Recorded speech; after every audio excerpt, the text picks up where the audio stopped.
வணிக சமையல் எரிவாயு சிலிண்டர்கள் தட்டுப்பாடு காரணமாக பல ஓட்டல்கள் கடுமையாக பாதிக்கப்பட்டு வருகிறது. குறிப்பாக சில இடங்களில் வெரைட்டி ரைஸ் உள்ளிட்ட பல வெரைட்டி ரைஸ்கள் குறைக்கப்பட்டுள்ளதாக உரிமையாளர்கள் தெரிவித்து வருகிறார்கள். குறிப்பாக வழக்கமாக அளிக்கப்படும் உணவிலிருந்து 3 வகையாக, அதாவது குருமாக்கள் மற்றும் 2 வகை சாம்பார்கள் வழங்கப்படும் இடங்களில் தற்போது ஒரே ஒரு உணவு வகை மட்டுமே வழங்கப்படுவதாக ஓட்டல் நிர்வாகம் தெரிவிக்கிறது.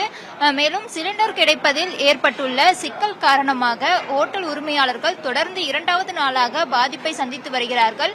இந்த நிலையில் குறிப்பாக வளைகுடா நாடுகளில் போர் பதற்றம் அதிகரித்து வரும் நிலையில் கச்சா எண்ணெய் விநியோகம் ஏற்பட்டுள்ள தட்டுப்பாடு காரணமாக சர்வதேச சந்தையில் கச்சா எண்ணெய் விலை பீப்பாய்க்கு $110 முதல் $120 வரை உயர்ந்துள்ளது. மேலும் சமையல் எரிவாயு சிலிண்டர் முன்பதிவு விதிமுறைகளுக்கு மாற்றம் செய்யப்பட்டுள்ளதாகவும் தகவல் தெரிவிக்கின்றன.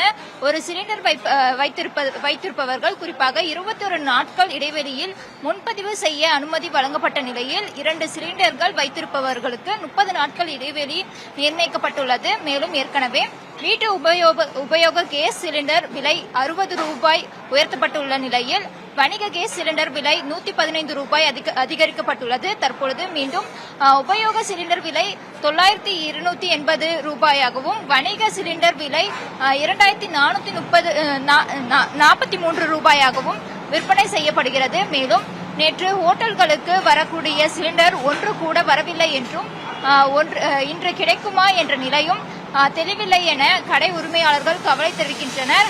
மேலும் இந்த சூழலில் தமிழகத்திற்கு கேஸ் சிலிண்டர் கையிருப்பு நிலை குறித்து உணவுத்துறை அதிகாரிகள் முதலமைச்சருக்கு அறிக்கை சமர்ப்பித்துள்ளனர். இதையடுத்து அரசு உயர் அதிகாரிகளுடன் முதலமைச்சர் இன்று தலைமைச் செயலகத்தில் ஆலோசனையில் ஈடுபட்டிருந்தார். அதனைத் தொடர்ந்து தமிழ்நாட்டின் வீட்டு உபயோக கேஸ் சிலிண்டர்கள் அடுத்த 3 வாரங்களுக்கு போதுமான அளவில் கையிருப்பில் உள்ளதாகவும் தகவல் தெரிவிக்கின்றனர்.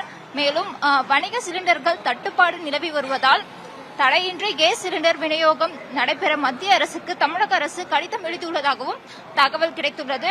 இந்த நிலையில் தமிழகத்தில் வணிக சிலிண்டர்களுக்கான தேவைகள் அதிகரித்து வரும் நிலையில் அதற்கான சீரான விநியோகத்தை உறுதி செய்ய அரசு நடவடிக்கை மேற்கொண்டு வருகிறது. அதன் அடிப்படையில் தற்பொழுது பல உணவகங்களில் சிலிண்டர்களின் தட்டுப்பாடு இருப்பதால் மெனுக்கள் தற்பொழுது குறைந்த வண்ணம் இருந்து வருகிறது என ஓட்டல் உரிமையாளர்கள் தெரிவித்து வருகிறார்கள்.